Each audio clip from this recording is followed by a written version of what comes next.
there, and welcome back to the Baking Baes YouTube channel. I am Buttercream Bae, aka Krista, and today we're just gonna go through some basics.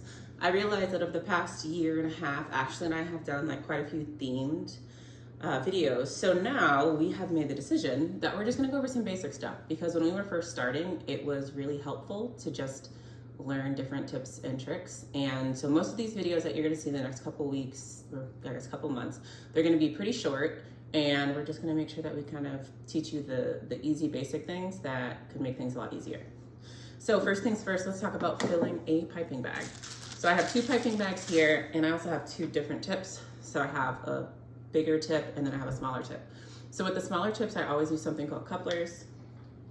This just makes it that we can easily change the metal tip and use the same piping bag. So if we want to use the coupler, we'll put this in the smaller circle side down, like that. So whenever we do fill the piping bag, we will cut, put this on top, and then we will basically twist this on. And then if we want to have a different design for our buttercream, we can always switch that. So whenever I want to use the bigger one, they do have couplers for larger ones, but usually I'm not going to switch the bag, or I'm sorry, the tip design. So I'm just going to put this one inside and make sure this is the design side down. Put that inside. And so wherever the metal design kind of portion ends before it starts just a solid piece of metal, that's where I want to cut. So I want to make sure that I cut past that. If you're not seeing the design that you expect, it's probably because you cut maybe like halfway down. So it's going to give you something completely different. Make sure you cut a little bit past that, but not too far, because if you do it too far, it'll push out the bag.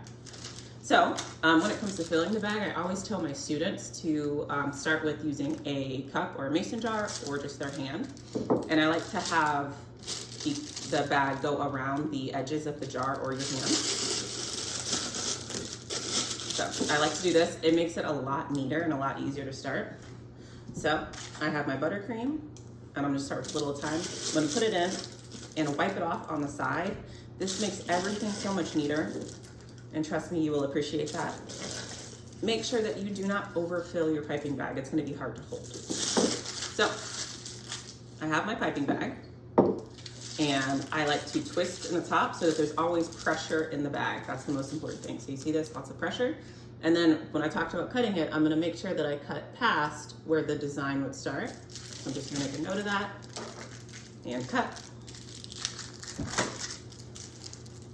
Ta-da. So whenever you're piping, I always make sure that I have my pointer finger and my thumb. I have that pressure in the bag, and I'm using all of my fingers, the pads of my fingers here, to push down. I don't want to see nails in the bag because you're not going to have consistent pressure. So this is how I like to pipe. So I would squeeze here, and I want to make sure that I can see what I'm piping. All right, so with the coupler, I'm going to take this back off and show you again. So let's say that this time I use my hand. So I'm going to put this over my hand, just like I put it over the mason jar.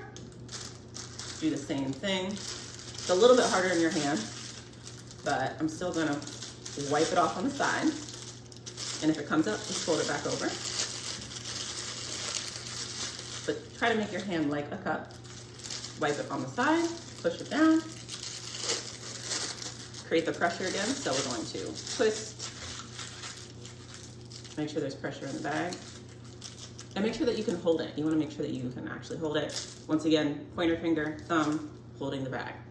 All right, so for this one, wherever the plastic piece is, I'm just going to cut that. Make sure it's right about the edge, and then I'm going to take my metal tip, put it in here, coupler on top. It's the magic of YouTube. All right, so once again, I'm going to make sure that I twist this up. I have pressure in the bag. And then I'm pushing with the pads of my fingers, and ta-da, we have buttercream. All right, so those are just two simple ways that you can fill your piping bag, and also remembering to hold your piping bag, making sure you have full pressure on it, use all the pads of your fingers. I've seen other people do it different ways, where they twist, hold it under. That's also fine. Just make sure you have a good grip on it. It's going to be a lot harder to squeeze icing that is thicker. If it's thinner, it's going to be a little easier, but the design will be different. So you'll have to mess with the consistency, and we'll have another video soon talking about the consistency of buttercream. So that's all for now. I hope to see you soon here at The Baking Baes, and you can find us on YouTube and Instagram at The Baking Baes as our handle for both. Have a great day.